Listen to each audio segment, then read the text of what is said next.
usam dos seus atos que fazem com que você tome determinados prejuízos. Então, o mundo jurídico tem como resguardar você disso. No aspecto criminal também, nós vamos ver semana que vem que há a possibilidade da pessoa ser julgada inimputável. O que é isso? Dela não ser apenada por determinados comportamentos, porque está além da capacidade dela de frear os impulsos, tá? Então, gente, primeira coisa, o que é o comportamento compulsivo para nós no mundo jurídico, tá entendendo? Não é definição psicológica, médica e tal. Então, para nós, juristas, o que é? São hábitos apreendidos e seguidos por uma classificação emocional, normalmente um alívio de ansiedade ou angústia. Hábitos mal adaptativos que já foram executados inúmeras vezes e acontecem quase que automaticamente. O que é? Para nós, do direito, essa compulsão, o que é? É esse impulso que a pessoa não consegue segurar. Só isso já torna inválido determinado ato? Não. Você tem que comprovar que aquilo é um comportamento patológico, que é uma doença que a pessoa tem. Porque compulsão todos nós temos. Né? Às vezes você vai num supermercado e começa a comprar tudo que você tá com fome, você começa compulsivamente a comprar determinado tipo de alimento. Tem gente que tem compulsão por roupa, tem gente que tem compulsão por roupa, por jogo, compulsão por sexo, ou vários tipos de comportamento. O que vai diferenciar para o mundo jurídico daquele ato que ele praticou ser válido ou ser considerado inválido? É justamente a definição ou o laudo técnico falando que aquilo dali é uma patologia da pessoa, comportamentos que não consegue refrear, né? Então, a definição que eu peguei de um livro aqui, que são comportamentos compulsivos, são mal adaptativos, porque apesar do objetivo que tem de proporcionar algum alívio de tensões emocionais, normalmente não se adapta ao bem-estar mental pleno, ao conforto físico e adaptação social. O que é? Pelo que eu vi no direito, a pessoa tem esse comportamento compulsivo para aliviar determinada angústia dela, ou seja lá o que for, e ela tem satisfeita aquela vontade dela, mas não de uma maneira plena que faz com que ela tenha que repetir esse comportamento várias vezes e nunca chega à exaustão ou a chegar a satisfazer os seus impulsos, né? Então, se caracteriza por ser repetitivo e por se apresentar de forma frequente e excessiva. Não é? Então, o excesso, para nós do mundo jurídico, é que vai caracterizar a nulidade ou não de determinado ato, ou então determinada proteção a determinado indivíduo, né? Que aí se caracteriza para o mundo jurídico como um ato inválido ou então como ele sendo inimputável, né? Esse excesso que a pessoa não consegue refrear, né? É, Basicamente, gente, na época que eu fumava 4 maços de cigarro por dia. E eu falava que se eu conseguisse ficar um dia sem fumar, que eu parava de fumar. Eu já tenho mais de 10 anos que eu parei de fumar. Mas não brinco e não volto a fumar, não, porque sinto falta até hoje. O que acontece? Muitas vezes eu fumava, sabia que eu não estava tendo prazer naquele cigarro, mas não dava conta de não acender um depois do outro. Não é? Então, a gratificação que segue ao ato, seja ela o prazer, o alívio ou do desprazer, reforça a pessoa a repeti-lo. Mas com o tempo, depois desse alívio imediato, segue uma sensação negativa por não ter resistido ao impulso de realizá-lo. Então, aí para nós é que está, juristas, é que está a definição que trata a proteção para quem é compulsivo. É você não conseguir resistir ao impulso. A pessoa sabe que não deve fazer, está lúcida, vê o que está fazendo que não é bom, mas não dá conta de não fazer. Parece que é maior do que a pessoa, parece que é mais forte do que a vontade. Parece não, é mais forte do que a vontade da pessoa de resistir, né? Então, o reforço positivo do impulso permanece mais do que a racionalidade da pessoa de tentar não cometer determinado comportamento, tá? A relação do indivíduo com a compulsão, dependendo do contexto, pode ser inofensiva, né? Então ela não gerar nenhum efeito jurídico, ou apresentar alguns poucos riscos, ou também pode trazer prejuízo biológico, psicológico e social. Para nós do direito, interessa quando traz o prejuízo biológico, psicológico e social. Por quê? Porque o resto está dentro da autonomia da vontade do indivíduo. Então, o que é? Se a pessoa tem compulsão por compra de calça jeans, de roupa, mas ela vai na loja, compra lá dentro do padrão dela, dentro daquilo que ela consegue consumir, mas é um pouco excessivo, o direito não dá nenhum tipo de proteção a ela. Agora, se começa a trazer prejuízo, igual tinha uma cliente da Paula lá que ela era pródiga. Mulher pegava um talão de cheque no banco e detonava a praça toda. Gastou 60 folhas de cheque num dia, não é? E comprando o quê? Entrou numa loja de câmbio e mesa e comprou 40 edredons. Entrou numa loja de sapato, comprou 35 sapatos. Teve que dar sapato para a família inteira. Então, esse tipo de comportamento excessivo é que o direito protege. Até porque, dentro do direito, a gente trabalha com o princípio da boa-fé. Se uma pessoa dita normal chega numa loja e compra 40 edredons para ela mesma, às vezes até fala com o vendedor, e o vendedor vai aproveitando daquilo e vai enfiando mais edredom, salpato e tal, presume-se que ele também não está muito de boa fé. Então aí dá a anulação do negócio jurídico. Isso nós vamos ver como é que funciona mais para frente, né? Então, a compulsão vai desde o aceite pelo convívio social, do compulsão aceita pelo convívio social. Por exemplo, eu tenho compulsão de comprar coisa em leilão. Eu não aguento ver um leilão que me dá vontade de comprar alguma coisa. Outro dia eu comprei 15 ventiladores, né? Mas como eu comprei e paguei e tal, eu aceito pelo convívio social, né? Passa pelo comportamento problemático, quando você já não dá conta, é, começa a sofrer reprimendas e começa a não arcar com as consequências dos seus comportamentos, e até abusivo quando você não está nem aí, né? Então, embora o compulsivo não apresente grau de dependência, tem problemas decorrentes do seu comportamento. Né? Então, o que eu caracterizo para nós do direito, só o problema decorrente do comportamento não suficiente para ter qualquer efeito jurídico. Não é? Então, o que é? Eu conheço pessoa que tem toque de limpeza. Então, a pessoa vai e limpa a maçaneta, toda vez vai lá, limpa a casa e tal, mas ele não causa prejuízo nenhum a ele causa transtorno pessoal, emocional, para ele, desconforto, para ele e para a família. Mas isso não é resguardado pelo direito, tá? Esses problemas do comportamento. O que o direito vai começar a ver é quando esses problemas decorrentes do comportamento começam a diminuir a dignidade dele enquanto pessoa ou de outros, tá? O diagnóstico para nós direito é multifatorial e inclui também, muitas vezes, o abandono das atividades sociais por causa das compulsões.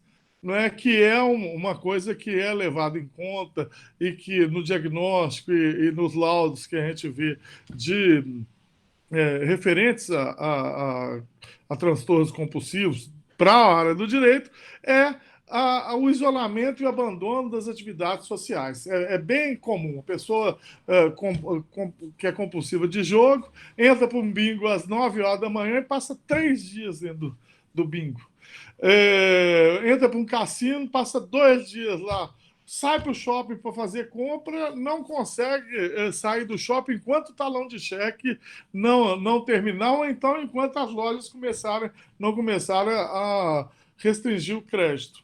É difícil, às vezes, a gente imaginar quem, quem tem um toque mais ou menos normal, a pessoa chegar a determinados extremos, mas realmente chegam a, teve um cliente meu que era viciado em sexo, ele entrava em todos os puteiros lá da rua Guaicurus, e o dinheiro que tinha, ele tinha que pegar o serviço de lá, né?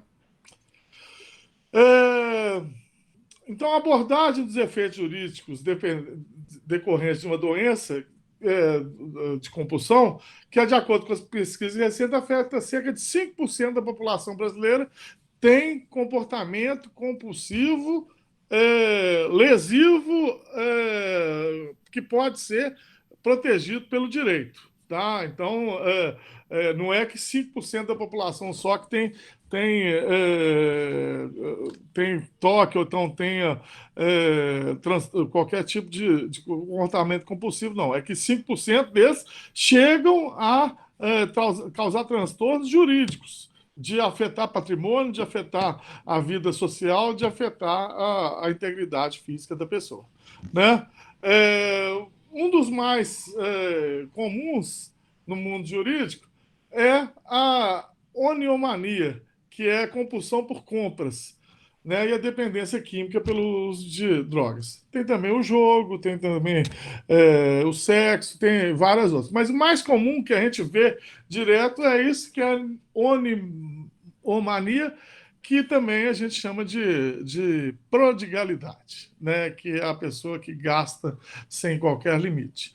Geralmente, pelo que a gente vê, nós tivemos uma cliente que ela foi interditada, que ela tinha o comportamento, e o psiquiatra falou que era comum, a verborragia e a cleptomania, além da prodigalidade, que estavam sempre associados. Então, ela comprava muito, roubava e falava demais. E isso fazia parte do quadro clínico dela. Né? É, qual que é a proteção jurídica que a gente pode dar? Porque muitas vezes os familiares recorrem à justiça ou a própria pessoa, né, para anular determinados negócios lesivos. Porque, por exemplo, o cara que é compulsivo em jogo, ele joga a casa, joga o carro, joga a mulher, joga menino, e esse negócio, para o mundo jurídico, eles não são válidos. No caso de jogo especificamente, já não seria, porque o objeto não é lícito. Mas, sob o ponto de vista da capacidade da pessoa, do discernimento de fazer determinado negócio, que eu vou explicar mais para frente o que precisa, ela não tem o discernimento. É como se você estivesse fazendo um negócio com um menino de 10 anos de idade. Né? Ela sabe o que está fazendo, mas ela não tem o senso crítico para saber os efeitos danosos que determinado negócio vai ser feito para ele. Por quê? Porque ele está no momento de compulsão, um momento que para ele sanar a dor da falta de determinado comportamento dele é maior do que qualquer outro valor. Né? Então, muitas vezes os familiares vão à justiça para se ver livre de vários efeitos jurídicos da compulsão de determinada pessoa. Né? É, por exemplo, quando sofre uma execução. A execução, o que é? É um processo de você tirar a propriedade de determinado bem de uma pessoa, vender aquilo no mercado e pegar aquele dinheiro para satisfazer uma dívida. Né? Então, você entra, às vezes, muitas vezes, na justiça para que aquela dívida seja considerada inexistente, por causa do comportamento compulsivo da pessoa. Né? Então, no caso do comportamento compulsivo do comprador, já tem até estudos que está aqui, eu não consigo ler porque a letra aqui eu sou daltônico e ficou vermelho sobre o azul, sei lá que cor que é, eu não consigo ler. Mas o que que acontece? Tem estudo do núcleo de psiquiatria do, eh, da OMS, que eu não estou conseguindo ler, que é, que é o seguinte: no caso de comprador compulsivo, o fenômeno é muito parecido com o provocado pelas drogas. A pessoa se ilude com a sensação de que vai ao shopping não para comprar, mas para ver vitrines, ir ao cinema ou levar o filho. Como usuário de cocaína que acha que pode ir a uma festa, mas jura que não vai usar drogas ou vai usar só um pouquinho. Ela fica brigando consigo mesma. Vou conseguir frequentar o shopping sem me endividar. Mas não resiste sequer ao primeiro apelo. Os comportamentos compulsivos são estimulados pela facilidade de acesso à substância, no caso, o acesso às compras. Né? Então, aí a gente tem uma diferença grande entre o objeto da compulsão lícito e o ilícito. Por isso que eu parti para a semana que vem eu falar sobre a lei antidrogas, que aí eu vou abordar os aspectos do comportamento compulsivo ilícito, que aí, além de... O dano é o mesmo, mas aqui o comportamento compulsivo lícito é muito mais difícil de se rastrear e, às vezes, o dano que é causado à pessoa é enorme, da mesma forma, né? Os comportamentos compulsivos são estimulados pela facilidade de acesso à substância, no caso, acesso às compras. Do mesmo jeito que numa festa, a simples visão da cocaína pode liberar o desejo incontrolável ou que o pessoal chama de fissura. Exposta a uma situação de compra, a pessoa tem as mesmas reações. Isso aí nós tiramos do site do Drauzio Varela, tá? Né? Então aí nós vamos ver o que é que interessa para a gente no direito mesmo. Chama capacidade civil dos compulsivos. Por quê? Porque o negócio jurídico, o que que é? É você fazer uma alteração do patrimônio da pessoa que seja legítima para o mundo do direito. Uma compra e venda de uma casa, uma compra e venda de um automóvel, uma compra de uma calça, passar um cartão de crédito. Para que o negócio jurídico seja válido, você precisa de três elementos. Objeto lícito. Então, o que que é? Por isso que a gente não usa Código de Defesa do Consumidor em droga, em jogo e coisas desse tipo, né? Então, o objeto da relação jurídica tem que ser lícito. Para você ter a proteção do mundo jurídico nesse aspecto civil, tá? Agente capaz e a forma prescrita no direito. E o que que é a capacidade civil? Né? A capacidade civil é a pessoa ser reconhecida pelo mundo jurídico como apta a praticar e ser responsável pelos atos que ela pratica. Não é? Então, o mundo jurídico considera incapaz relativos a certos atos ou a maneira de os exercer. Os ébrios, gente, a terminologia não fui eu que inventei, não, tá? Então, pessoal da psicologia aí, desculpa a forma, mas é o que a lei fala, né? Ébrios habituais, os viciados em tóxicos e os que, por deficiência mental, têm o discernimento reduzido. Então, a lei fala, no caso de alcoólatra, já tem o tipo definido ali. Viciado em tóxico também. E outro, que é a deficiência mental, que tem o discernimento reduzido. A grande briga que tinha antes era como que você via se determinada compulsão era uma deficiência mental ou não. E aí depois chegou-se à conclusão que o cara que é compulsivo ele considerado juridicamente como deficiente, tá entendendo? Não é nada físico, não precisa de ter não precisa ter nenhum dano neurológico ou coisa desse tipo, não, porque muitas vezes a defesa que as pessoas faziam era essa. O cara ele não é deficiente mental, ele tem um problema de transtorno psicológico. Então, transtorno psicológico não é deficiência mental. Tá entendendo? Uma é patológica, o cara nasceu com paralisia cerebral. Beleza. O outro não, o outro é adquirido. Ele é compulsivo por compra. Né? Então havia essa discussão. Né? Então, hoje, qualquer relação, qualquer é, comportamento compulsivo que gere dano à pessoa incontrolável, ele pode ser considerado como a pessoa que tem um discernimento reduzido. Então, a pessoa que pratica o ato, apesar de ele aparentar como válido, ele não é válido porque não é considerado capaz. É isso que a gente discute no direito, a capacidade da pessoa de manifestar sua vontade em determinado momento. Não é? É mais ou menos aquele negócio. O cara tá com uma arma na sua cabeça e fala: "Oh, me dá o seu carro." Você dá.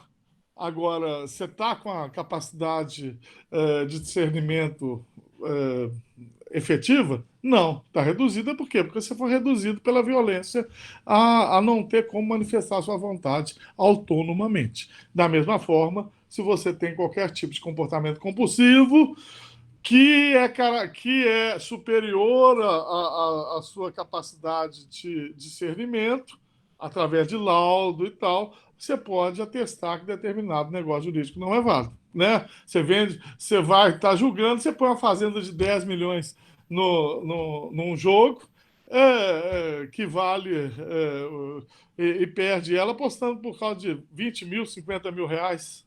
Isso acontece. Porque na hora a pessoa realmente não tá ligando. E os pródigos? Pródigo é quem gasta sem qualquer limite. Geralmente estão associados a outros transtornos, tá, gente? Aí depois o pessoal da psicologia aí ajuda a gente nos exemplos, tá? Então, o que que é? O que que é a pedra de toque para nós do direito? O compulsivo tem seu discernimento reduzido diante do negócio jurídico celebrado pela compulsão diante do objeto, né? Então, o que que é? Eu tenho a compulsão de comprar lá no leilão. Aí, outro dia, arrematei 15 ventiladores. A Paula até gostou demais. Não, meu amor? Comprei. Quem quiser ventilador, eu estou doando. Então, o que que acontece? O negócio jurídico é válido? Por quê? Porque apesar de ser uma compulsão, eu sei que eu consigo me segurar ainda. Tá entendendo? Eu não saio comprando. Tem amigo meu que já arrematou carreta, gente, de 200 mil no leilão. É, é, tamanha. Tem amigo meu, tem amigo meu que mora no apartamento, ele foi no leilão de gado, ele comprou 5 bois. Tá entendendo? Então, foi compulsivo? Foi. Mas ele não botou tudo a perder. Ele teve um ato de fraqueza em determinado momento, mas ele continua capaz. Ele tem que ter já diagnosticado que o caso dele é patológico, né? Então, um dos pressupostos gerais para a validade do negócio jurídico é o agente emissor da vontade deve ser provido de capacidade e, portanto, de legitimação para a celebração da relação jurídica negocial. Né? Então, o que que é? Eu vou lá no leilão, tomo 3 uísques e arremato uma vaca para botar aqui na sala da minha casa, a Paula vai me matar, mas o negócio jurídico é válido. Por quê? Porque eu tenho autonomia da vontade para não beber, para saber que ir lá no leilão eles estão lá para me operar mesmo, e coloca lá a vaca 12 vezes R$ 200. Aí você vai, 250. Acha que não tem problema. Você compra e é válido. Agora, é diferente do cara que é alcoólatra, notoriamente, tem diagnóstico, tem tudo, vai lá e vende tudo para comprar um tonel de bebida, tá? Na verdade, o que existe é a fragilidade jurídica do compulsivo. Né? Então, o portador de compulsão necessita de obter o objeto de sua compulsão, tal qual o dependente químico necessita de drogas. Então, naquele momento, dentro da compulsão dele, aquilo dali é mais importante do que tudo. Eu lembro de um amigo nosso que é psiquiatra, que trabalha lá no escritório da Paula com a gente, o Alexandre. Uma vez eu estava na audiência e o juiz, mas defecando regra lá pro cara que era drogado. O Alexandre era perito lá. Aí ele falou: não, porque se o senhor usar cocaína de novo, o senhor vai ser preso, vai ficar 10 anos. O Alexandre falou assim: ó, ô, doutor, faz favor, deixa eu explicar para o senhor aqui. Faz isso não, porque o senhor vai cair no vazio. Se o senhor falar com ele aqui, ó, se você cheirar cocaína amanhã, eu vou cortar os seus dois braços para você não botar mais cocaína na sua narina. O senhor vai ter que vir aqui disposto a cortar, porque não dá conta. Isso é maior do que ele, maior do que a vontade, não é racional. Tá entendendo? E essa falta de racionalidade no objeto da sua compulsão é que torna o negócio jurídico inválido. Tá? Outra coisa que acontece é que em diversas situações a pessoa que vai se beneficiar com determinado negócio induz o próprio cliente no transtorno que afeta. Né? Então, o que, que é? Tem gente, por exemplo, que sabe que uma pessoa é viciada tem a compulsão por jogo e só fica esperando ela estar na fissura de jogar para oferecer um dinheiro por um carro dele, por um imóvel, por qualquer coisa desse jeito. Tá entendendo? Então, geralmente há os oportunistas também que abusam do compulsivo. Não é só o compulsivo que sai oferecendo o patrimônio dele mais barato, não. Tem gente também que está especializada em induzir, espera a fraquejada da pessoa para que vá lá e faça um negócio jurídico lesivo com ela. Né? Então, nesses casos, o negócio jurídico é celebrado com a presença do elemento dolo. O que, que é? Com a má-fé. Né? Manifestando, por exemplo, pelo vendedor que habitualmente atende aquele indivíduo e o estimula com o emprego de métodos ardis e repugnantes a efetuar compras desenfreadas, que flagrantemente estão para muito além de um parâmetro de razoabilidade, que não é comportado pela vítima. Então, a razoabilidade também é outro aspecto que a gente tem que verificar na validade do negócio jurídico. Por quê?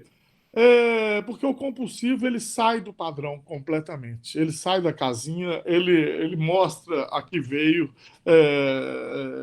porque ele não tem condição de frear os seus impulsos. Né? O próprio Código de Defesa do Consumidor fala o seguinte: é vedado ao fornecedor de produtos ou serviços, dentre outras práticas abusivas, prevalecer-se da fraqueza ou ignorância do consumidor, tendo em vista a sua idade, saúde, conhecimento ou condição social para impingir-lhe os produtos ou serviços. A maioria de vocês aí não é da época que eu fumava, não, que passava aquela propaganda de cigarro bonita na televisão, que aquilo dali, pô, o cara só pegava mulher bonita, só carrão, só tal. Ou você via a propaganda, você acendia um cigarro e fumava, porque, pô, era bom demais, você ficava, sabe? Você entrava para dentro da propaganda, né? Hollywood, cara lá com chapéu, com cavalo, o Free, né? Só mulherão, as mulheres tudo pelada. Tá falando, não, eu vou fumar um cigarro aqui, que é isso que eu quero. Né? Então, isso daí, o que que é? Você está abusando da fraqueza ou da fragilidade do comportamento compulsivo da pessoa. Né? Por isso que uma das proteções em relação a cigarro foi acabar com a propaganda. Né? Está certo ou errado do ponto de vista psicológico, ele não sabe, mas do ponto de vista prático, melhorou bastante. Tá? Então, a saúde também estaria isso, a fraqueza decorrente, às vezes, do uso de uma substância química que te traz prazer imediato. Né? Então, anulabilidade dos negócios jurídicos, o que é isso? Né? O artigo Código Civil 145 fala que o quê? São negócios jurídicos anuláveis por dolo quando esse for a sua causa. Né? Então, se uma pessoa aproxima de outra compulsiva e oferece um dinheiro muito abaixo de mercado, porque a pessoa está em fragilidade por causa da doença dela, aquele negócio jurídico não é válido. Tá? Por quê? A validade do negócio jurídico requer agente capaz. E a anulabilidade do negócio jurídico é por incapacidade relativa do agente. O que a gente tem que ver, gente, é o seguinte, porque anulabilidade, o que, que é? A anulabilidade é uma faculdade de você tornar sem efeitos o negócio jurídico. Ela não é direta, não fala assim, é nulo o negócio jurídico. Então, quem se sente prejudicado é que tem que correr atrás. Então, o que acontece? Se você tem uma pessoa compulsiva na família que comprou 3 carretas no leilão, cada uma de 200 mil, e ela não tem condição de pagar, ela que tem que correr atrás para demonstrar que aquele negócio jurídico não foi válido, né? Porque se ela não correr atrás, tem um brocado jurídico que fala que o direito não socorre aos que dormem, né? Ou seja, é, se você deixar a situação jurídica da forma que está, ela vai consolidar. Né? Como que se prova a condição de incapaz indeterminado ou de capacidade reduzida ou, enfim, para que você consiga que determinado negócio jurídico não seja válido? Né? Então, se o agente jurídico, o agente não goza de capacidade plena, né? Ou seja, senso crítico, principalmente, que é o que falta nos compulsivos, o negócio jurídico não pode surtir os efeitos esperados, sobretudo quando tais efeitos revelam-se nefastos e aviltantes, resultando de vício e má-fé de um dos contratantes. Por quê, gente? Porque o, o negócio ele se demonstra, na maioria das vezes, que uma das pessoas abusou. Você compra um imóvel que custa 600 mil por 200 mil de uma pessoa que está fissurada para julgar. Ou que está fissurada para cheirar. Não é? Quem nunca viu aí o pessoal falando que o cheirador às vezes moe 20, 30, 50 mil reais por dia ou numa semana? Porque, na verdade, os comportamentos estão associados. O cara não só cheira, não. Ele cheira, vai para a festa, toma todas, sai com um monte de gente e fica na balada 4, 5, 6 dias e paga a conta para os outros e perde a capacidade de discernimento e as pessoas se aproveitam disso, né? Então, isso é uma questão. E outra coisa é a questão da prova. Por quê? Eu sempre falo que existem dois mundos. Existe o mundo real e existe a leitura jurídica do mundo real. Não é? Então, o fato de você falar que determinada pessoa é incapaz por si só não é válido.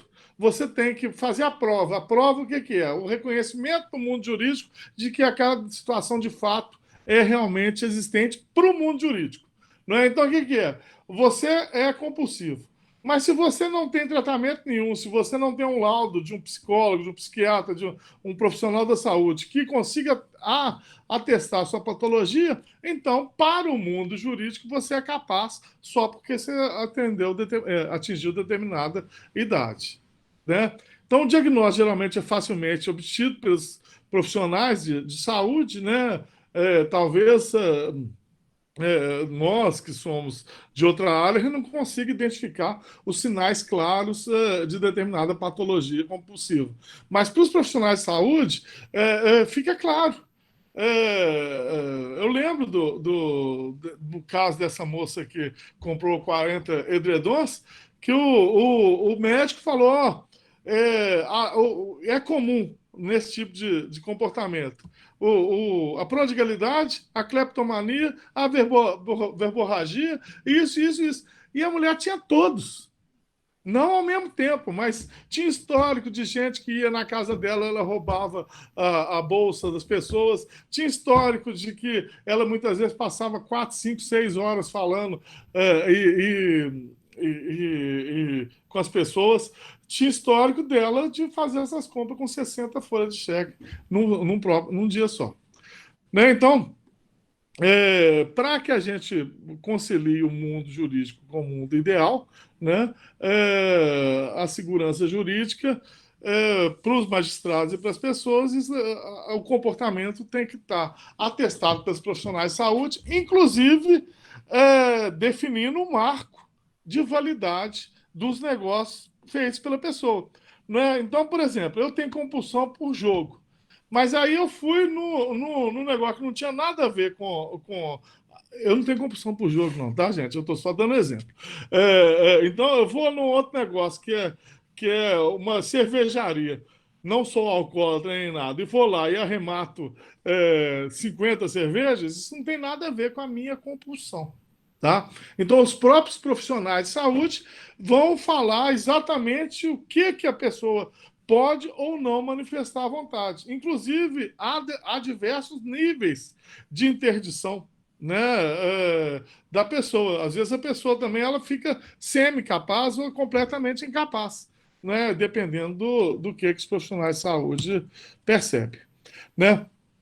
Agora, gente, é, a Lei 10.216, que fala das pessoas que são acometidas por transtorno mental, é, garante para todos, sem discriminação nenhuma, né, o, a proteção pela evolução do seu transtorno. Tá? Então, é função do Estado proteger as pessoas a saúde, acometidas de transtorno mental. E aí as compulsões para o mundo jurídico são consideradas transtorno mental. Né? Então, o que fala essa lei de principal para nós? Nos atendimentos de saúde mental de qualquer natureza, a pessoa e seus familiares ou responsáveis serão formalmente cientificados dos direitos que são os direitos do portador de doença, transtorno mental, né? Que são o seguinte: ser tratado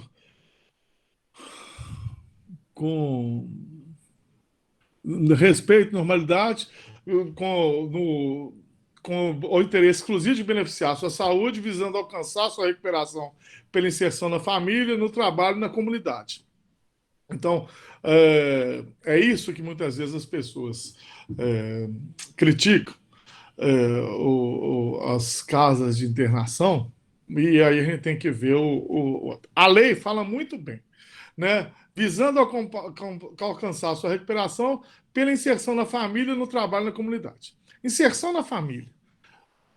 Os grandes, as grandes pessoas que rejeitam os portadores de qualquer tipo de doença mental é a própria família, que quer descartar a pessoa no manicômio, ou então numa casa de internação qualquer. Então a lei fala isso, mas na verdade você precisa da vontade da família também de acolher, do trabalho também de acolher e a própria comunidade. Existe um estigma do portador de doença mental que vai completamente contra a lei. A lei fala que não pode ter, mas a realidade que a gente vive é completamente diferente. Né? Tem um amigo meu que foi internado no André Luiz 2 vezes e ele fala comigo até hoje. Ô Flávio, é, amigo meu ficou sabendo que eu fui internado por causa disso, por causa do transtorno meu assim, assim, assado, parou de olhar na minha cara. Só por causa disso, só porque eu fui internado, isso e aquilo. Então, a inserção no trabalho na comunidade, apesar de ser um direito, na prática ela é bem difícil de ser conseguida. Né? Ser protegido contra qualquer forma de abuso ou exploração, então está aí também a questão de você declarar nulo qualquer negócio que seja abusivo ou exploratório ao portador de qualquer tipo de transtorno compulsivo. Né? Ter garantido sigilo das informações prestadas pelo portador, ter direito à presença médica em qualquer tempo para esclarecer a necessidade ou não de sua hospitalização involuntária. A hospitalização involuntária nós vamos falar daqui a pouquinho, tá? Ter livre acesso aos meios de comunicação disponíveis, então, aquele negócio de você deixar o interno sem comunicação é ilegal. Eu lembro que quando esse amigo meu. Desculpa, gente. Mano, estava internado do André Luiz, eu ligava lá pro orelhão que tinha lá no André Luiz, aí eu atendia. Oh, eu queria falar com fulano. Aí o cara falava assim, não tá aqui não. Eu falei, quem tá falando? É o senador. Aí eu falei, então me chama o presidente da República. Aí ele chamava meu amigo. Então,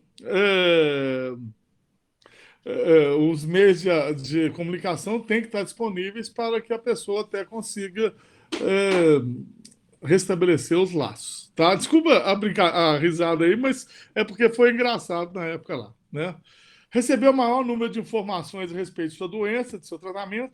Isso é uma coisa que muitas vezes a gente vê que os médicos, às vezes, eles tendem a não fornecer todas as informações para o próprio paciente do mal que o acomete, né? E é direito dele. Ser tratado em ambiente terapêutico pelos meios menos invasivos possíveis e ser tratado principalmente em serviços comunitários de saúde mental. É, aí, gente, modalidades de internação que existem hoje para o tratamento compulsivo, né? Internação psiquiátrica pode ser por vontade própria, né? O que que é? A pessoa vai lá e fala assim, ó, eu quero, ou então concorda com a família de que o melhor para ele seria entrar para uma instituição e passar lá determinado tempo. A internação involuntária é aquela que se dá sem o consentimento do usuário e a pedido de terceiro. Essa daqui, para conseguir, a pessoa, a própria lei fala que é só no caso da pessoa estar em risco para a própria saúde ou a saúde de terceiros, né? Então, o que que é? É a pessoa que está falando em autoextermínio, a pessoa que está aí falando que vai matar fulano, ciclano ou beltrano, dentro de um quadro compulsivo clássico e próprio. Então, você consegue, nesses casos, internar isso. E a internação compulsória, que acaba determinada pela justiça, geralmente atrelada a uma penalidade, ou então a substituição de uma penalidade. A pessoa é considerada incapaz, como aquele maníaco do parque, mas ele cometeu vários crimes de homicídio, então ele vai ter a internação compulsória, que é ele só sai de lá quando ele não oferecer mais risco à, à sociedade. Né? Então, no caso de internação involuntária, mesmo que necessária, a internação involuntária para início de tratamento, sem nenhum recurso extra-hospitalar, se mostra suficiente, só se nenhum recurso hospitalar se mostrar suficiente e se houver risco de vida iminente para o usuário ou para terceiro. A lei determina que essa internação é só para desintoxicação. Que aí, no caso aí, geralmente são 15 dias, que é o que os planos de saúde têm coberto, enfim, aí a questão é médica. Bom, na prática, o que, que é que você pode fazer com a pessoa que está sem o discernimento? Civilmente, tá? A pessoa que perdeu a capacidade. Você faz uma ação de interdição, que é o nome jurídico da ação, que é você vai nomear uma pessoa para ser responsável por ela para os atos da vida civil. Ou seja, para os atos relativos à administração do patrimônio dela, você vai nomear uma pessoa que os negócios jurídicos só são válidos se aquela pessoa anuir, que pode ser uma curatela total ou parcial. A total é quando a pessoa é totalmente incapaz e a parcial quando ela está apta a praticar determinados atos e outros não, né? Então, o que, que é? Os compulsivos que tenham a redução da capacidade mental, dependendo do grau, poderão ser considerados absolutamente capazes. Né? Então, essa moça que comprou os 40 cobertores lá, os 40 edredons, a Paula entrou com ação de interdição para ela, nomeou a mãe dela como curadora dela, e ela é uma pessoa normal para todos os aspectos, ela só não pode gerir o patrimônio dela. Mas ela pega dinheiro, vai na padaria, vai aí e tal. Só que ela não pode ter cheque, não pode ter cartão de crédito, não pode ter esse tipo de coisa. Por quê? Porque ela é incapaz para esses atos da vida civil. Tá? Então a capacidade aí é para os atos da vida civil. Não tem nada a ver com a capacidade afetiva, capacidade laboral, muitas vezes, mas a capacidade de administração do patrimônio ela está reduzida. Né? É mais ou menos igual aquele filme. Como é que chama? Aquele do cara que tinha uma mente brilhante? Uma mente brilhante, né? Mais ou menos aquilo ali. Né? Então, a curatela dos toxicômanos abrange os incapazes em decorrência do vício ou dependência de substâncias tóxicas em geral, como, por exemplo, maconha, cocaína, morfina, crack e outra, e o álcool. São imprescindíveis perícias médicas, psiquiátrica e psicológica para a determinação do nível de comprometimento do indivíduo em administrar a própria vida para que o juiz determine a solução mais adequada, tendo em vista o caso concreto. Então, o que, que é? Quem vai definir a que ponto que a pessoa tem que ser interditada são os profissionais da saúde que, através de critérios técnicos, vão ver qual que é a capacidade que pode ser passageira, tá, gente? Existem curatelas, por exemplo, da pessoa que está em tratamento e o ébrio, por exemplo, o alcoólatra, e depois que ele largou o vício, largou a compulsão, ele pode voltar normalmente a praticar os atos, né? Enquanto ele não tá acometido da compulsão. Gente, basicamente, muito sucintamente, era isso que eu ia falar, mais ou menos 1 hora, que é o que a gente está combinando aí das palestras, né? E aí, agora, deixa aberto para quem quiser fazer qualquer tipo de pergunta, ou consideração, ou complementação, se a Paula quiser fazer, ou então outro advogado do grupo aí quiser fazer, tá aberto. Essa é a parte civil, tá, gente? Que é a parte da administração do patrimônio, tá? A semana que vem vamos ver se a gente faz da lei de tóxicos, que aí a gente pega uma parte também da parte criminal, que é do abuso das drogas ilícitas, tá? Como é que eu volto? Tá? Eu ia só fazendo uma complementação, eu acho que se eu ligar meu microfone aqui vai atrapalhar aí.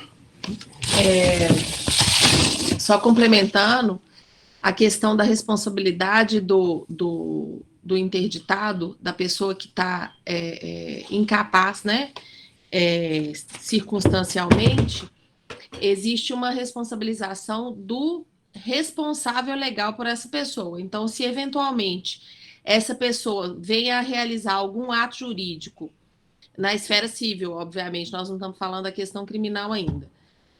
Se na esfera civil essa pessoa realiza algum ato e causa dano a outra pessoa, o responsável legal por ela, no caso o curador, ele pode ser responsabilizado. Então, o curador, além de ter a obrigação de zelar pelo patrimônio do interditado, ele tem o dever de cuidar para que aquela pessoa não cometa nenhum ato que vá causar prejuízo a terceiro.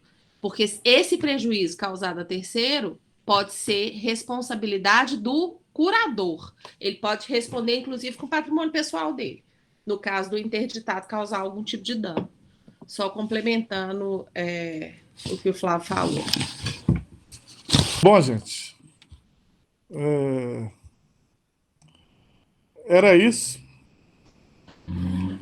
Se alguém quiser fazer alguma consideração ou quiser discutir alguma coisa, estou à disposição, estamos à disposição. Foi sempre uma ótima aula. Obrigado. Muito bom, você fala com muita rapidez e sucinto, né? Porque não é um aspecto que a gente tem que ter noção, né? E é muito semelhante ao que eu tenho apresentado para vocês também, né? Só os termos que são diferentes, né? Então, agora assustei aí quando a Paula falou que o curador também paga os erros do outro. Por isso civilmente. Que aí, civilmente, é responsabilidade patrimonial. Não é que a pessoa pode ser, por culpa ou dolo, ela pode ser apenada. Né? Aí, civilmente, ela pode ser responsabilizada. Porque é bom para as pessoas entenderem também. Não dá para você chegar aí assumindo qualquer responsabilidade, não, né? Mas, Ione, eu sempre falei isso. Eu tenho, dentro da minha família, eu tenho uma situação bem... na verdade, a pessoa faleceu. Uma situação bem peculiar relativa à curatela, que as netas de uma senhora queriam assumir a curatela dela e administrar o patrimônio dela. E eu falava, gente, a curatela não é brincadeira, não é simplesmente você só pegar o dinheiro da pessoa e tomar conta, não. Você tem que toda uma série de responsabilidades que você tem que assumir e você responde por eventuais danos que você causar, tanto ao curatelado quanto a terceiros. Não é uma coisa simples de se fazer, não, sabe? É super complicado. Você tem que prestar contas anualmente, você não pode fazer venda de nenhum patrimônio sem autorização do juiz. Se você fizer, você responde com seu patrimônio pessoal. Não é brincadeira, não, sabe? Assim, é um negócio que tem que ter muita atenção. É por isso que, às vezes, você falar assim, sobre o aspecto jurídico é muito fácil, mas sobre o aspecto familiar, Tudo que emocional, envolve, né? é muito difícil, porque você vai ter o choque de você virar para a pessoa e falar assim, ó, você não é capaz mais de você gerenciar seu próprio patrimônio. Isso dá dá um baque. Eu acompanhei vários casos assim, né? Alguns de necessidade mesmo, de estar pondo em risco a própria vida, a vida de outro, e espontâneo. Tem uma paciente que pediu espontaneamente a interdição, que ela era compradora compulsiva. E hoje ela não tem acesso a nada. E se, não der, e se a gente dá bobeira, ela ainda dá umas cantadinhas assim. Pede um dinheirinho aqui, pede outro ali, pede um cheque Não, é emprestado. até é a necessidade que ela tem de comprar, né? É muito legal quando você começa a ver essa busca de prazer a partir de comportamentos e não só que o objeto não precisa ser ingerido, né? Porque se chama muita atenção para as drogas, mas o efeito prazeroso, os hormônios e as substâncias que vão percorrer seu corpo são as mesmas. São as mesmas de qualquer droga, é algo que te dá muito prazer, né? E, e é interessante isso, que onde existem as situações que são patológicas, é onde que não tem freio. Eu costumava brincar, dizer que o usuário ele não deixa rastro, né? O problemático, ele vai, de vez em quando, ele vai te chamar a atenção. Agora, o patológico, o que está ali fora de controle mesmo, ele deixa rastro, ele é igual um ciclone quando passa. Atinge um monte de gente. Então, E é bem caricatural o comportamento do compulsivo, que é o que você falou, que sem controle. Ele vira uma caricatura. Ele não que é o que você falou, o usuário ninguém rastreia, porque o cara compulsivo de compra, o cara compra um negócio em excesso ali, compra 3 calças, mas beleza, fica lá, não precisava, mas comprou. Agora, o compulsivo, ele chega com a caminhonete cheia de calça na sua casa. agora, os 15 ventiladores você colocou aonde? Não, tô lá, tô vendendo. É, Mas é interessante quando a gente percebe, né? Eu gosto muito de jogos. Eu sempre gostei muito de jogos mesmo, baralho, né? Coisas de que você tem que pensar. Então, por conta disso, eu nunca entrei numa casa de bingo. Eu nunca tive vontade, nem coragem de entrar. Porque a gente sabe que é tudo preparado para você não perceber o dia passar, a noite, as horas, né? Não são vistas, né? Você não vê o tempo passando. E eu sim, falei, eu não entro num lugar desse de jeito nenhum. é, é E mesmo. é interessante que eu já assisti amigos dando virada de noite só no jogo, carteado, assim, bobo, nada de poker, assim, para dizer, né? Tem um glamour, nada, pelo contrário. Cacheta e um gozando a cara do outro, ficar 24, foram 26 horas ininterruptas de jogo. Então, quando você começa a ver que para tudo tem também, né, essa visão jurídica, né, aquela coisa do legal, aquela coisa do que vai proteger. Eu achei interessante esse uso, da proteção, É, é. porque a pessoa tem que ser protegida muitas vezes dela mesma. Na maioria dos casos. No ponto de vista civil, é proteção. No ponto de vista criminal, que nós vamos ver depois, aí é repressão. E aí tem um efeito psicológico que depois você vai abordar para nós, que é justamente o efeito completamente nefasto da política que quer ser implementada. A repressão, às vezes, se alimenta mais a compulsão da pessoa do que a própria, o acolhimento. Tanto que tem hoje várias correntes na parte criminal que falam que a droga ela não pode ser encarada como um aspecto criminal. Você pode até dar um tratamento compulsório, coisa desse tipo, mas não adianta não, você vai para cadeia se você fumar crack amanhã. Pô, haja cadeia, entendeu? Não vai resolver. Ou Em alguns aspectos, algumas são pouquíssimos, né? Que eu falo com as pessoas. E pelo medo, só vai funcionar para quem sente medo. Agora, você vai estudar a vida daquele compulsivo, sabendo no que ele se arriscou já, onde que ele já se enfiou, o que ele já vivenciou ali de situações de risco. Você vai pôr medo na pessoa assim? Você não põe medo em quem não tem medo.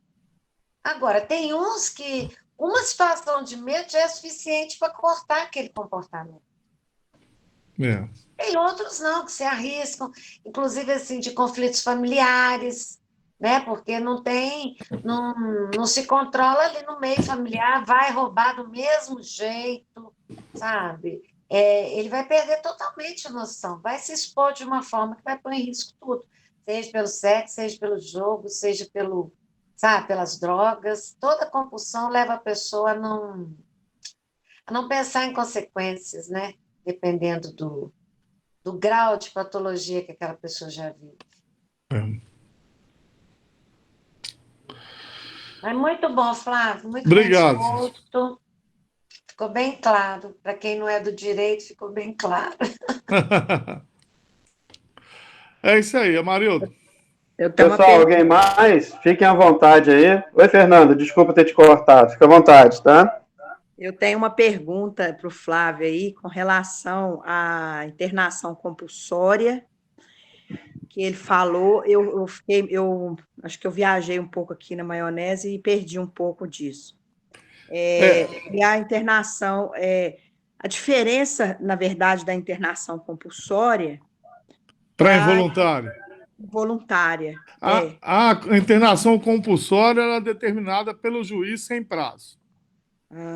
Tá? Então, o que é? A internação compulsória ela é uma substituta da pena privativa da liberdade. Nós tivemos um cliente lá no escritório da Paula que ele cismou com a moça, tinha acabado com a vida dele, que fez ele ficar burro e tal, formado em ciência da computação. Ele tinha 1,95 m, deu 19 facadas numa moça de 1,50 m e poucos. É porque ele estava transtornado mesmo que ele não matou, porque, não sei, tinha 1,90 m e tantos, e o que acontece? Ele foi julgado inimputável porque ele estava sem tomar medicação, porque a família achava que a medicação deixava ele muito prostrado, estava fazendo um experimento de ir reduzindo a medicação dele por conta própria. Aí o que acontece? Ele foi condenado condenado não, ele teve a medida de segurança que ele teve que ficar internado compulsoriamente até que os médicos dessem o laudo falando que ele não apresentava mais risco para a sociedade. E ele ficou 1 ano só internado, tá entendendo? Compulsoriamente. Os médicos viram que ele, medicado, ele não oferecia risco à sociedade, colocou uma obrigação dele de se apresentar ao CAPS uma vez a cada mês para o médico fazer o acompanhamento, e ele nunca mais teve qualquer incidente.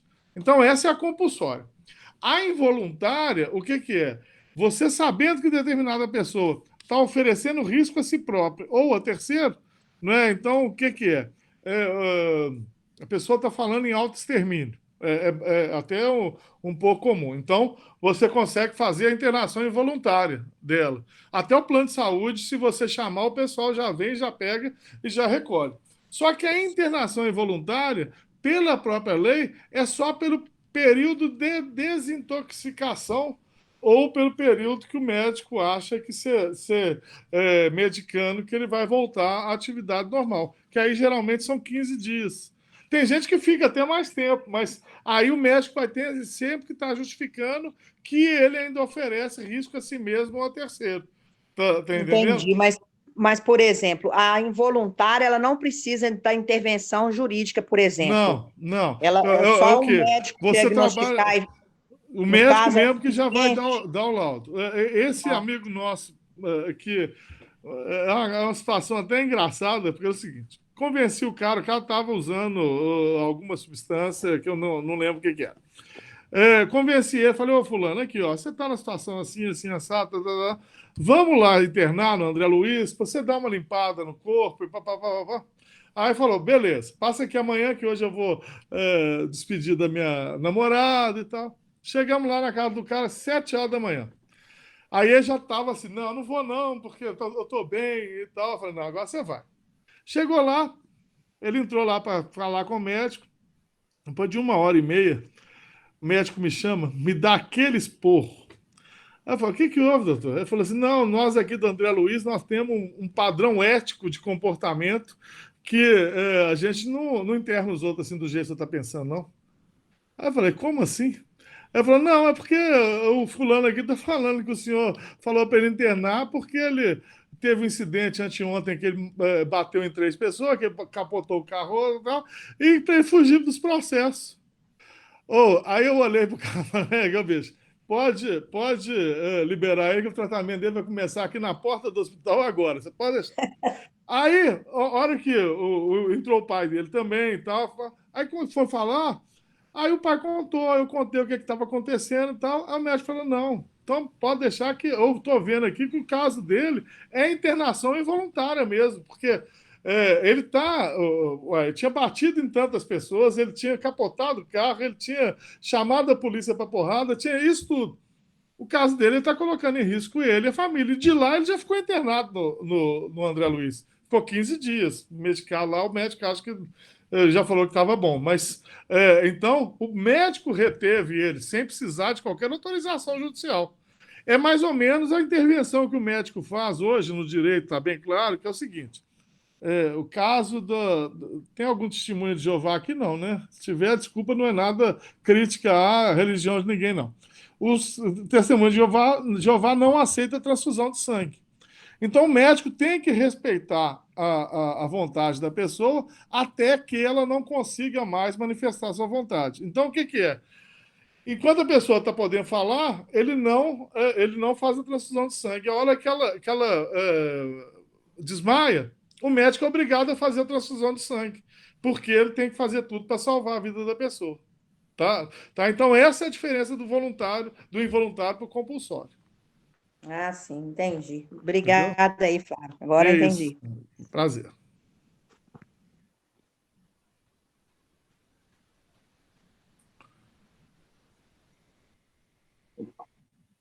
Pessoal que chegou aí depois aí, né? Seja bem-vindo. Eu vi que o Eduardo chegou. Tudo bom, Eduardo? Beleza?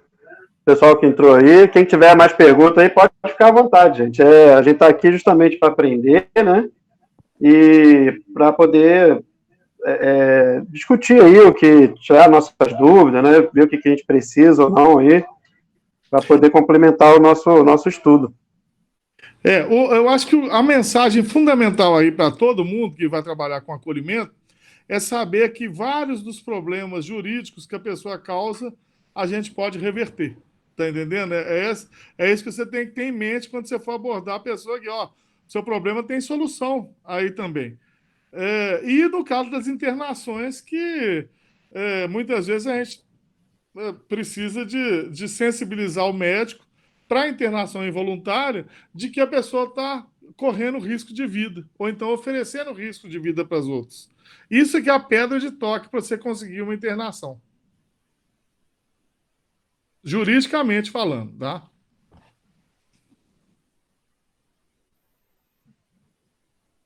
É isso aí. Mais alguém?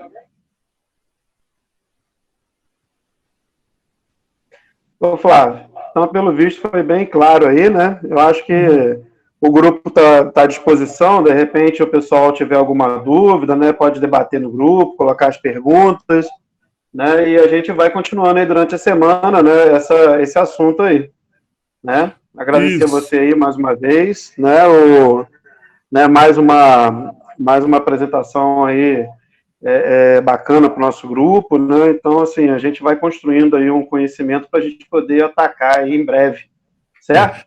Certo. E se alguém quiser apresentar algum tema também, só falar com a Marilda aí, que o Marildo, ou comigo, ou então com a Ione, ou então tal, que a gente vai programando também, né? É a primeira palestra que eu vejo do doutor. Doutor, Oi? tem que admitir que você dá para um bom palestrante, viu? Não, dou não. Tô fora você. Eduardo, você tá convidado. Isso é porque você não viu o início, Eduardo. Ô, Eduardo. Ele se declarou e tudo. Eduardo, eu não vou falar porque cheguei sua era mãe tá aqui perto. 8h10. Mas Eduardo foi selecionado para fazer um filme que é Os Três Mosqueteiros. Ele foi o D'Artagnan, tá? Foi selecionado para ser o D'Artagnan. Tá? Piadista mesmo. Mas o Bira tá de prova aí, né? No início teve amor pra lá, amor pra cá, não foi, Bira? Eu chamei a Paula aqui, meu amor, meu marido. Para com isso, eu tô fora, não sei. Bota a dúvida no ar agora, viu, Mariana? Pois é, né? Mas, ô Mazano, Oi. com relação a tudo que você falou aí, eu achei muito interessante, porque eu tinha uma outra visão sobre como que você resolve essas questões de compulsório, de involuntário, sabe? Eu já vi casos de pessoas que estão trazendo prejuízo para filhos, por exemplo. São filhas, bem da verdade. Essa pessoa, ela é minha vizinha, foi amiga de infância da minha filha, ela tem 3 filhos hoje, o filho está com 15 anos, agora também tá queimando já o seu baseadozinho, mas eu acho que os avós acolheram essas crianças. E eu sempre pensava por que eles não internavam essa menina. Mas eu vi que a coisa é um pouco mais difícil, não é tão simples assim. Né? Não é pegar e internar. Precisa de todo um processo para que isso aconteça. Valeu muito a sua... Valeu demais, viu? Obrigado, Jara.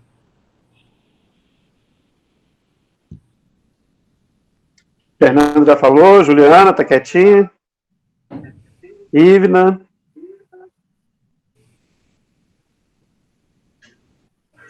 Gente, é isso daí. Flávio, mais uma vez, obrigado, tá? Beleza. Paulinha, obrigado aí. Obrigada né? eu. O grupo está à disposição, né? O pessoal pode colocar as perguntas lá, né? Não só para o Flávio, mas também para as palestras anteriores da Ione. Então, quem quiser movimentar o grupo, colocando essas questões, essas dúvidas, até mesmo fora dessa esfera, novos assuntos, é interessante que a gente vai abordando aí, vai trazendo novas visões, visão médica. Inclusive, Flávio, depois queria ver com você, né, para a gente ver se a gente consegue alguém com uma visão espiritualista da coisa, entendeu? Né? Então, assim, é interessante que a gente veja, né, essas outras visões aí, como você falou hoje, muito a visão médica, né, porque é ele que vai determinar a internação ou não, né? Então, ver o que ele entende, né, o que eles entendem disso aí também. Quem tiver alguém dessa área, né, que quiser indicar para fazer aqui, para incluir nosso ciclo de palestra, fique à vontade, ok? Beleza, obrigado, gente. Gente, muito obrigado, boa noite para vocês, uma boa semana. Boa noite. Boa noite. Boa noite, gente. Valeu. Obrigada, boa semana. Deus abençoe. Boa noite pra vocês. Valeu, Marcelo. Boa noite.